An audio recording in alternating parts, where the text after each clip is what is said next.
Hello friends, welcome to another episode of PUC first year organic chemistry. Your teacher Javed. So alright, today's discussion is a very important concept, that is nomenclature of organic compounds. Nomenclature of organic compounds. Guys, this particular concept, that is nomenclature of organic compounds, can be called as the soul of organic chemistry. It is the life of organic chemistry. Quite an easy topic, but what it requires is your presence of mind and your application. So if you understand the basics very clearly, nomenclature is a cakewalk for you. It is very easy. Aram se na. So what exactly does the term nomenclature refer?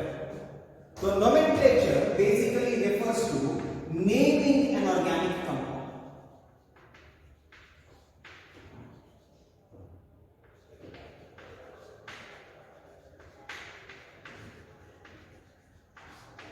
So a very technical meaning of the sentence nomenclature of organic compounds and naming of an organic compound. See, when a new compound is discovered, when a new compound is prepared in the laboratory, or when a new compound is extracted from any of the source, you have to provide a typical name for that. In the early development of organic chemistry, the number of compounds that were discovered or that were prepared were very less. Very few compounds were prepared. So the scientists started giving a common name from the source they are being obtained or extracted, or name of the chain in which they are present based on the length, or name of the scientist or name of the scientific community was being provided to the organic compound. So that was called as common nomenclature or non-systematic nomenclature or trivial nomenclature. So when I say nomenclature of organic compounds, there are basically two forms of nomenclature. One, it is called as common or trivial nomenclature. Common or trivial nomenclature. The other one, it is called as IUPAC nomenclature. International Union of Pure and Applied Chemistry. It has formulated certain rules. And if you are naming the organic compound using those rules, that name of the organic compound is called as an IUPAC. We are going to study a detailed analysis of IUPAC nomenclature in the forthcoming series. So let me give a hint of what is a common or trivial name. So common or trivial name refers to name of the compound,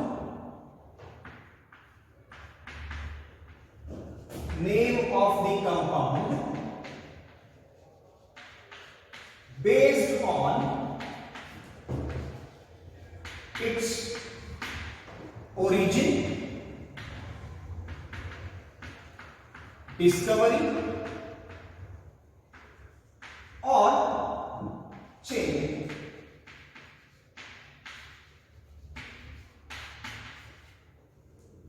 This was called as the common name of an organic compound.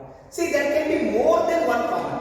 For example, this particular compound, whose structure I have written over here, the formula being C6H5OH. This compound is called as phenol by some of the scientists. The compound is called as hydroxybenzene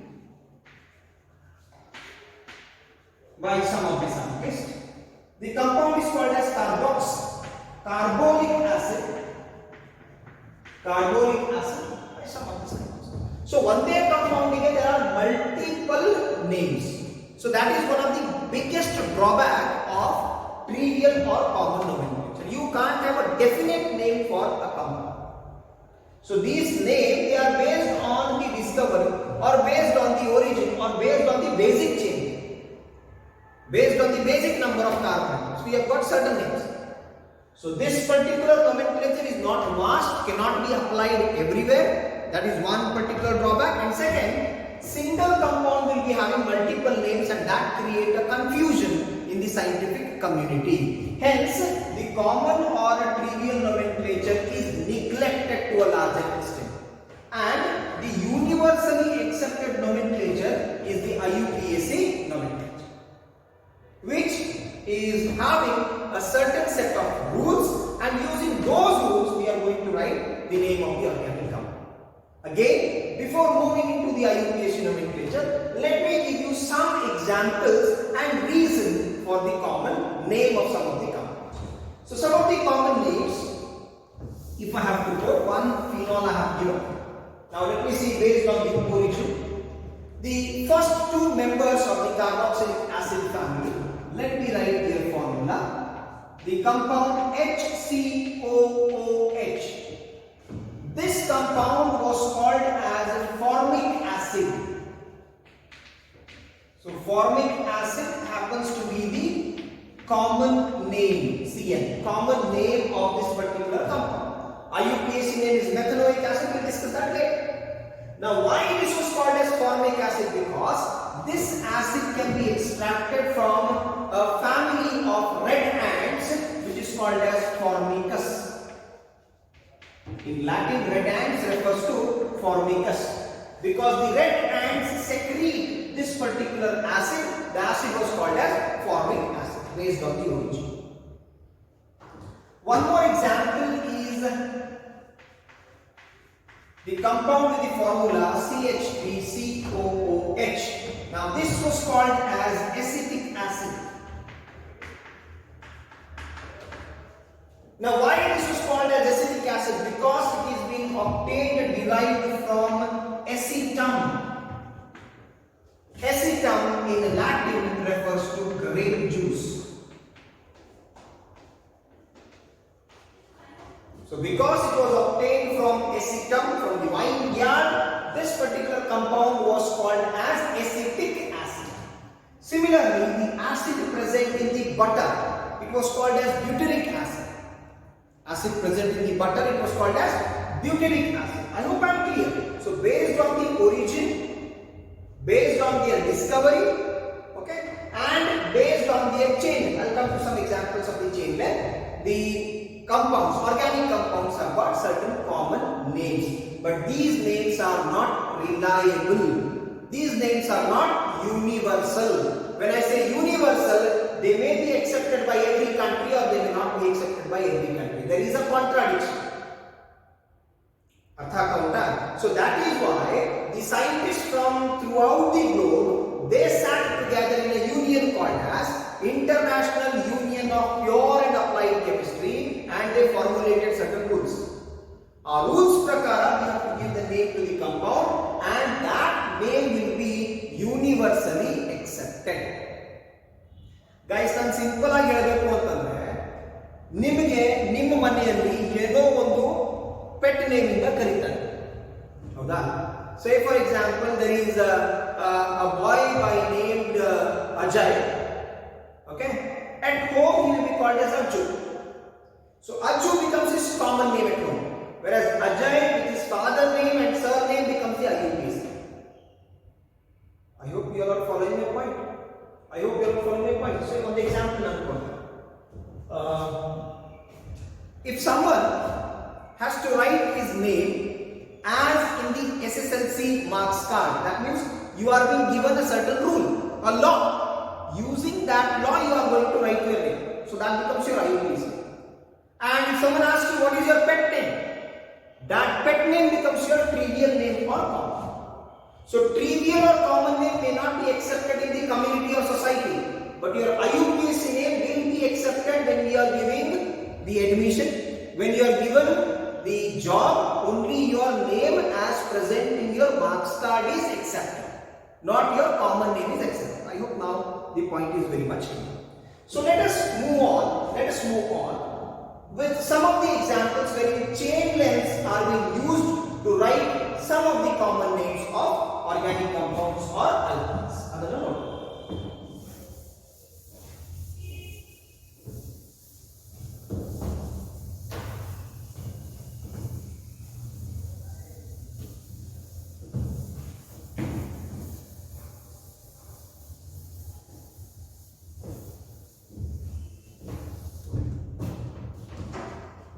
So if you have a compound with 3 carbon atoms,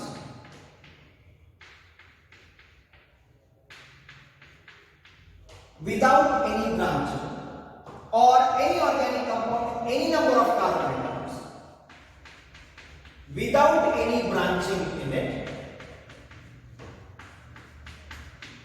okay, we use the word normal. We call the chain to be as normal and use it as N. So what is the name of this compound, Antaga? Because there are 3 carbon atoms, it becomes N-propane. A standardized format of writing the name. What about the name of this compound? Just count 1, 2, 3, 4, 5. There are 5 carbon atoms with a normal chain, hence it is N-pentane. I'll come why this is propane, why this is pentane when I am dealing with the IUPAC nomenclature. Okay? Now, similarly, say I'll take the example of pentane itself. I have got 1, say 2, and 3, 4, and 5. Look at this compound. Because there are 5 carbon atoms in it, you will use the word pentane. Now, can I call it as a normal pentane? The answer is no. Why? Because there is a branching. If the chain has got branching along one side of the carbon atom, you use the word iso. You use the word iso. So this is called as isopentane. It is called as isopentane. I hope I am clear. Now, if you have got a compound with the branching on all the 4 sides, branching on all the 4 sides. Look at this. A carbon which has got a branching, quaternary carbon, a carbon that is bonded to all 4 carbon atoms, it is called quaternary carbon. Now you use the word neo. If the carbon is quaternary, you use the word neo. So this is called as neopentane. It is called as neopentane. There are 2 more terms, secondary and tertiary. So that terms secondary and tertiary can be used when you have got branching. Adana IUPAC nomenclature dalle hai. So Satyam Matte, what I want to tell you is, you can have a system of nomenclature based on the nature of the chain and number of carbon atoms. So based on the nature of the chain and number of carbon atoms, these are few examples. Where if the chain is a straight chain without any branching, we call it as normal. With a single branching, we use the word iso. If there are multiple branchings on the same carbon, if you have got a quaternary carbon, a carbon that is bonded to 4 chains, you call it as neo. I hope I am clear. So now what we'll do is, we'll just have a chart where the number of carbon atoms and root words can be. So ಇಲ್ಲಿ ತನಕ clear ಆಯಿತು ಅಂತಂದ್ರೆ, let us move ahead with the IUPAC nomenclature of organic compounds.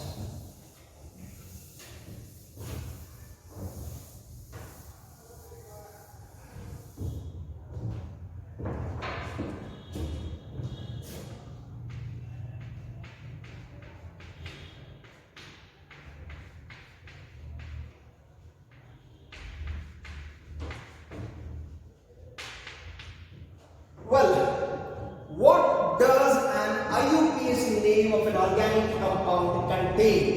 ಅದನ್ನ ನೋಡ್ಕೊಂಡ್ಬಿಟ್ಟು ಆಮೇಲೆ ರೂಟ್ಸ್ಗೆ ಹೋಗೋಣ. So when you are writing the IUPAC name of an organic compound, one of the major part of an IUPAC name is its root word. What do you mean by a root word ಅಂತಂದ್ರೆ, root word will tell you the number of carbon atoms in the parent chain. Okay, root word will give you number of the carbon atoms in the parent chain. After the root word comes the primary suffix. The primary suffix will tell you whether it is an alkane or an alkene or an alkyne or an alkene. Your primary suffix can be ane if your organic compound is an alkane, only single bond compound. It can be ene if your parent chain contains a double bond. It can be yne if your parent chain contains a triple bond. It can be enyne, E9 if your parent chain contains both a double bond and a triple bond. After the primary suffix comes the secondary suffix.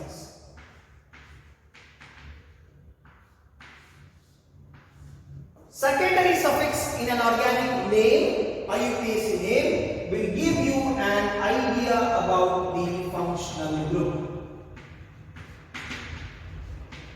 Secondary suffix will give you an idea about the functional group present in the organic compound.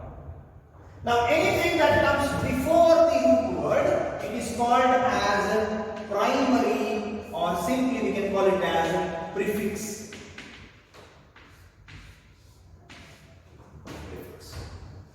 So what does prefix give you an idea? Prefix tells you an idea about the substituents or branches present. It gives you an idea about the substituent or branches present. Under special cases, in between the root word and the primary suffix comes another term which is called as infix.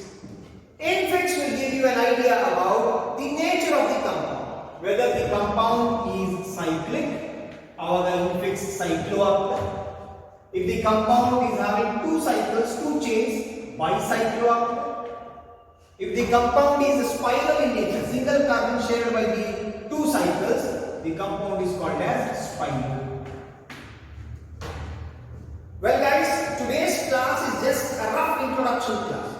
So there will be huge number of doubts in your mind. Spiroadreno, cycloadreno, bicycloadreno.